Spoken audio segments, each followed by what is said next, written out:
আমাৰ কেবিনেটত কেইবাটাও গুৰুত্বপূৰ্ণ সিদ্ধান্ত গ্ৰহণ কৰা হয়। মই 2-3টা সিদ্ধান্তৰ বিষয়ে আপোনালোকক জনাম, বাকি কেইটা আমাৰ প্ৰেছ ৰিলিজত বা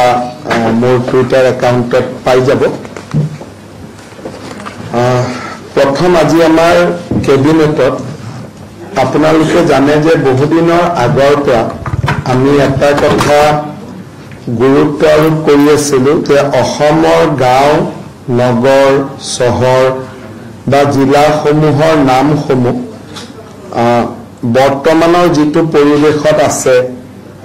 তাৰ পৰিৱৰ্তে ঐতিহ্যৰ চানেকি বা কিবা পৰম্পৰা বা সুন্দৰ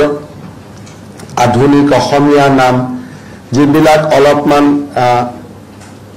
সামাজিক দৃষ্টিত বৰ ভাল শব্দ নহয় তেনেকুৱা শব্দৰে গাঁও জিলাসমূহৰ নামাকৰণ হৈছে বা বহুত জিলাৰ বিভিন্ন ঐতিহ্য আছে কিন্তু ঐতিহ্য প্ৰতিফলিত হোৱা নাই, নামটো বেলেগ ধৰণে হৈ আছে। তেনেকে আমি অসমত বহুবিলাক গাঁও আমি নাম বদলাইছিলোঁ, আপোনালোকে জানে, যেনেকে আমাৰ ইয়াৰ কালাপাহাৰৰ নাম বদলোৱা হৈছিল, এনেকে আমাৰ বহুবিলাক বহু অঞ্চলত নাম বদলোৱা হৈছিল। আজি সেই শৃংখলাকে আগুৱাই লৈ গৈ ষ্টেট কেবিনেটে আজি আমাৰ কেবিনেটৰ বৈঠকত কৰিমগঞ্জ জিলাৰ নাম আমি শ্ৰীভূমি জিলালৈ শ্ৰীভূমি জিলা বুলি নতুনকৈ নামাঙ্কন কৰিছোঁ। এতিয়াৰ পৰা কৰিমগঞ্জ জিলা শ্ৰীভূমি জিলা হিচাপে নামাঙ্কিত হ'ব আৰু আজি কেবিনেটে তাৰ ওপৰত আমাৰ সিদ্ধান্ত গ্ৰহণ কৰিছে। দ্বিতীয়তে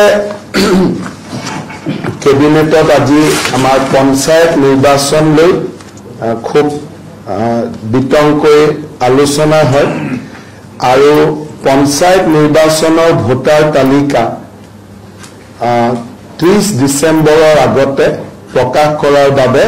কেবিনেটত সিদ্ধান্ত গ্ৰহণ কৰা হয়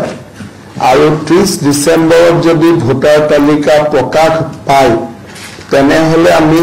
10 ফেব্ৰুৱাৰীৰ আগতে নিৰ্বাচন সমাপ্ত কৰিব পাৰিম। নিৰ্বাচনৰ শিডিউল 30 ডিচেম্বৰত ভোটাৰ তালিকা প্ৰকাশ কৰা হ'ব আৰু জানুৱাৰী মাহৰ প্ৰথম সপ্তাহতে নিৰ্বাচন ঘোষণা কৰা হ'ব। নিৰ্বাচন 2টা পৰ্যায়ত অনুষ্ঠিত কৰা হ'ব। আমাৰ লক্ষ্য থাকিব যাতে 10 ফেব্ৰুৱাৰীৰ আগতে গোটেই নিৰ্বাচনৰ প্ৰক্ৰিয়াটো শেষ হৈ যায়।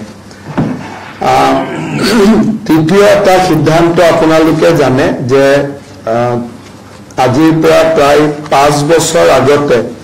আমাৰ অসমত আমি প্ৰথম ইনভেষ্টমেণ্ট সামিট আমি কৰিছিলোঁ আৰু তাৰ পিছত যোৱা 5 বছৰত আমি ইনভেষ্টমেণ্ট সামিট কৰা নাই। আমি অহা 24 ফেব্ৰুৱাৰী তাৰিখে প্ৰধানমন্ত্ৰী নৰেন্দ্ৰ মোদী ডাঙৰীয়াৰ উপস্থিতিত Assam investment and infrastructure summit, অৰ্থাৎ ইয়াত ইনভেষ্টমেণ্টৰ ওপৰতো গুৰুত্ব দিয়া হ'ব আৰু নতুন ইনফ্ৰাষ্ট্ৰাকচাৰ বনোৱাৰ ওপৰতো গুৰুত্ব দিয়া হ'ব। Assam investment and infrastructure summit যিখন দ্বিতীয় হ'ব, প্ৰথমখন অকল ইনভেষ্টমেণ্টৰ ওপৰত গুৰুত্ব আছিলে, আমাৰ দ্বিতীয় যিখন সামিট হ'ব সি ইনভেষ্টমেণ্টো থাকিব, ইনফ্ৰাষ্ট্ৰাকচাৰো থাকিব। এই সামিট আমি 24 ফেব্ৰুৱাৰীত কৰিবৰ বাবে সিদ্ধান্ত গ্ৰহণ কৰিছোঁ আৰু ইতিমধ্যে এই দ্বিতীয় ইনভেষ্টমেণ্ট সামিটখনতো প্ৰধানমন্ত্ৰী নৰেন্দ্ৰ মোদী ডাঙৰীয়াই অংশগ্ৰহণ কৰাৰ কাৰণে সন্মতি প্ৰকাশ কৰিছে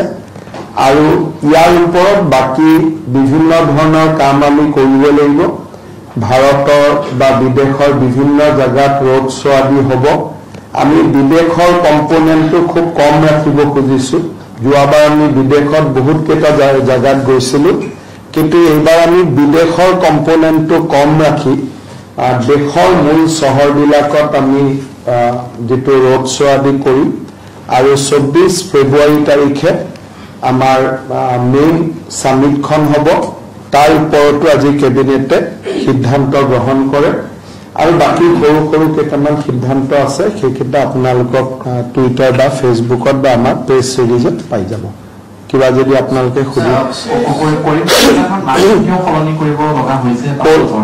হেতুৱে কথাটো কলো যে যিবিলাক নামে ইতিহাসক ৰিপ্ৰেজেন্ট নকৰে তেনেকুৱা নামবিলাক আমি লাহে লাহে পৰিৱৰ্তন কৰি গৈ আছো যেনেকৈ কালাপাহাৰ নামটো কিয় পৰিৱৰ্তন কৰিবলগীয়া হ'ল বুলি তাৰ কোনো কাৰণ নাই কালাপাহাৰ নামটো আমাৰ অসমীয়া বা বঙালী অভিধান কতো পোৱা নাযায় তেনেকে কৰিমগঞ্জ বুলি ক'লে এই শব্দটো অসমীয়া অভিধানতো নাপাব বঙালী আমাৰ অভিধানতো নাপাব গতিকে জিলা বা গাঁওসমূহৰ নামবিলাক অভিধানিক হ'ব যে আমাৰ অভিধানত উল্লেখ থকা নাম হওক এই কামটো আমি বহু দিনৰ পৰা চলাই আছো অসমৰ বহুত গাঁৱৰ নাম আমি বদলাইছো যেনেকৈ এখন আপোনালোকে গম পাব বৰপেটা জিলাত এখন গাঁৱৰ নাম আছে ভাছেনিচৰ এতিয়া সেই নামটোতো কোনো ঐতিহাসিক বা অভিধানিক গুৰুত্ব নাই গতিকে কৰিমগঞ্জ যেহেতু অসমীয়া বা বঙালী দুইটা অভিধানতে উল্লেখ থকা শব্দ নহয় তাৰ কোনো ৰিজন নাই যদি আপুনি ইকুতে কৰিমগঞ্জ নামৰ অৰ্থ কি তাৰতো কোনো অৰ্থ নাই শ্ৰীভূমি ক'লে এটা অৰ্থ থাকিলে সেইকাৰণে আমি কৰিমগঞ্জ জিলাৰ নামটো শ্ৰীভূমি কৰিছো আৰু আপোনালোকে যদি আৰু অলপ আগলৈকে যাব খোজে এই নামটো আচলতে আমি দিয়াতকৈ কবিগুৰু ৰবীন্দ্ৰনাথ ঠাকুৰে নিজেই এই নামটো উল্লেখ কৰিছিল এসময়ত যে আমাৰ গোটেই অঞ্চলটো শ্ৰীভূমি বুলিয়ে তেখেতে এটা সময়ত উল্লেখ কৰিছিল 1919 চনত যেতিয়া তেওঁ সিলেট ভ্ৰমণ কৰিছিল তেতিয়া তেওঁ সিলেটক সুন্দৰী শ্ৰীভূমি বুলি কৈছিল আমি এতিয়াতো সিলেট বাংলাদেশত আছে কিন্তু আমি কৰিমগঞ্জ জিলাখন তাৰে পমখেদি শ্ৰীভূমি বুলি নামাঙ্কন কৰিছো এই অসমীয়া অভিধানিক শব্দ ই বঙালী অভিধানিক শব্দ কাৰণ হেতু বেলেগ কোনো কাৰণ নাই আৰু আমি অসমৰ বাকি গাঁও চহৰ নগৰ যিবিলাক অভিধানিক শব্দ নহয় লাহে লাহে আমি অভিধানিক শব্দলৈকে গৈ আছো সেই শৃংখলাতে আজি এটা নামাঙ্কিত হ'ল প্ৰস্তাৱ কেবিনেটে প্ৰস্তাৱ ল'ব লাগে আৰু আমাৰ সকলোৱে বিচাৰিছিল সাংসদ বিধায়ক সকলোৰে লগত এইটোতো হঠাৎ কৰা বস্তু নহয় 2-3 মাহৰ পৰা ইয়াৰ ওপৰত আলাপ আলোচনা ডেফিনেটলি চলি আছে হ'ব ইয়াতে অসমৰ মুখ্যমন্ত্ৰীয়ে মণিপুৰৰ ওপৰত কি ক'ব অসমৰ মুখ্যমন্ত্ৰীয়ে মণিপুৰৰ ওপৰত কমেণ্ট দিব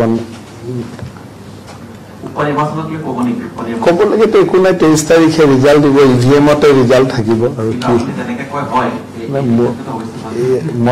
মই উপনিৰ্বাচন কেইটাত ইমান যাব পৰা নাই গতিকে মোৰ ইমান কথা নাই 23 তাৰিখে ৰিজাল্ট খুলিব চবেই গম পাব আৰু কি আছে তাতে তাকে লৈ জল্পনা কল্পনা কৰি থাকি কোনো লাভ নাই যেটো ইভিএমত সোমালে সেইটোৱে ৰিজাল্ট হ'ব ঠিক আছে আমাৰ CN centre director professor doctor Bijoy Baishya ডাঙৰীয়া সম্মানীয় বিধায়ক তৰংগ গগৈ ডাঙৰীয়া আমাৰ মেডিকেল কলেজৰ অধ্যাপক অধ্যাপিকাসকল আৰু আমাৰ উপস্থিত সুধীবৃন্দ ইতিমধ্যে ডক্টৰ বসন্ত বৈশ্য ডাঙৰীয়াই উল্লেখ কৰিছে যে আজি আমাৰ গুৱাহাটী চিকিৎসা মহাবিদ্যালয়ৰ সিএন সেন্টাৰত এটা অতি অত্যাধুনিক এমআৰআই আমি উদ্বোধন কৰিব পাৰিছো আৰু এই এমআৰআই মেচিনটোৰ বাবে ৰাজ্য চৰকাৰে 30 কোটি টকা ব্যয় কৰিছে আমাৰ অসমত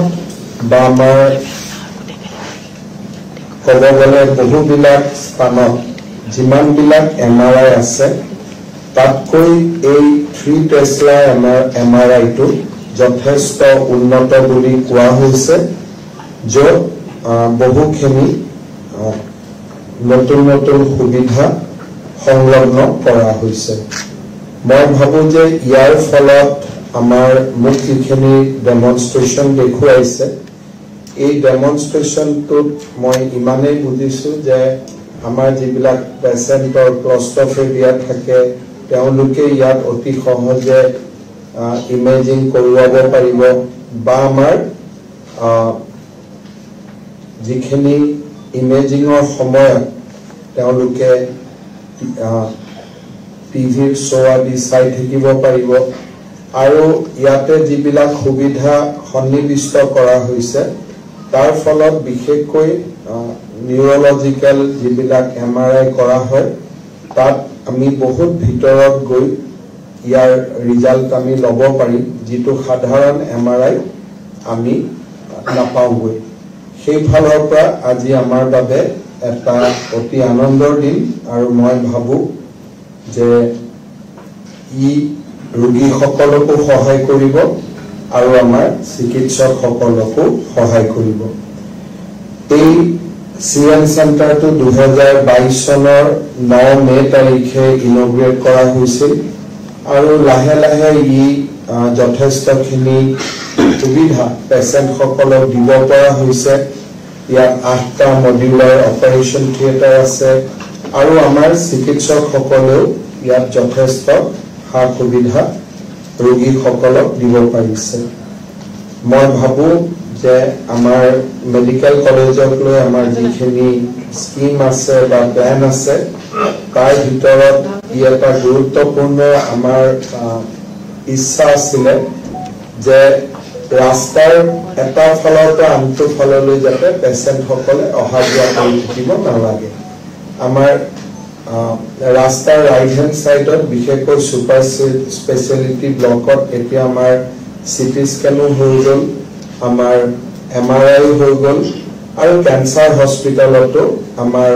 এজ এ ষ্টেণ্ডাৰ্ড আমাৰ বহুখিনি সুবিধা আছে গতিকে এই ক্ষেত্ৰত আমি ৰাস্তাৰ ৰাইট হেণ্ড সাইডত যিখিনি ফেচিলিটি আছে তেওঁলোক যথেষ্ট সেলফ ডিপেন্ডেন্ট এতিয়া হ'ব পাৰিব মই আশা কৰিছো যে আমি বছৰটো 2025 চনৰ আৰম্ভণিতে আমাৰ যিখন মাদাৰ এণ্ড চাইল্ড হস্পিটাল আছে সেইখনো আমি ইনগ্ৰেট কৰিব পাৰিম আৰু তাৰ ঠিক পিছতে আমি গুৱাহাটী মেডিকেল কলেজৰ পুনৰ নিৰ্মাণৰ কামত আমি হাত দিব পাৰিম ইতিমধ্যে আপোনালোকে তাৰ ড্ৰয়িং আদিও দেখিছে আৰু সেই হস্পিটালখন আমি উইথ 100 years ফিউচাৰিষ্টিক প্ল্যান এটা লৈ আমি কৰিব খুজিছো এই সময়খিনিৰ ভিতৰতে আমাৰ প্ৰাগজ্যোতিষ মেডিকেল কলেজো আমি আৰম্ভ কৰাৰ বাবে ইতিমধ্যে সকলো কাম আগুৱাই লৈ গৈছো সেকেন্ড মেডিকেল কলেজখন হৈ যোৱাৰ লগে লগে আমাৰ পেচেণ্ট সকলে আৰু বেছি সুবিধা পাব পাৰিব আৰু সেই হস্পিটালখনো আমি অহা বছৰৰ আৰম্ভণিতে আমি উদ্বোধন কৰাৰ আশা ৰাখিছো মোৰ এটা ৰিকুৱেষ্ট হ'ব যে যেহেতু